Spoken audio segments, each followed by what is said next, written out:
নারীদের কাজের কি ব্যাপারে আপনাদের হ্যাঁ, সব policy কি? শালীনতা রক্ষা করে সব কাজ করতে পারবে তারা, সব কাজ করতে অফিস পারবে। আদালতে সব অফিস আদালত শুধু সেনাবাহিনীতে ঢুকতে পারবে তারা, সেনাবাহিনী পুলিশ সব জায়গায় ঢুকতে পারবে, কিন্তু শালীনতা রক্ষা করে চলতে হবে তাদের।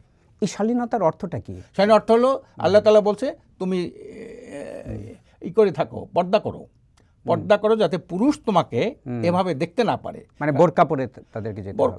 বোরকার তো হেজাব বলে ওটাকে, হেজাব মানে মাহফুজা থেকে হেজাব হিজাব তো আসছে, শুধু হেজাব। মাথার চুলটা ঢাকে। হেজাব হলো মাহফুজ, তাকে নিরাপত্তা দেওয়ার জন্য আল্লাহর কোরআনে আয়াত আছে, রাসূল বলছে তুমি হেজাব পরিহিত অবস্থায় থাকো, যাতে পর পুরুষ তোমাকে দেখে তার মধ্যে কোনো খারাপ চিন্তা ঢুকতে না পারে। আর যত রকমের অঘটন করতেছে, যত রকমের ইফতিজিং বলেন, দর্শন বলেন, খুন বলেন, খারাপি বলেন, এই তারপরে মেয়েদের পরকীয়া পোশাকের বলেন। জন্য, মেয়েদের পোশাকের জন্য সেটা হচ্ছে। অনেকটাই তো তাই, অনেকটাই তো তাই। একটা বোরকা আলা মহিলাদেরকে ইফতিজিং করছে, বাইর করেন তো।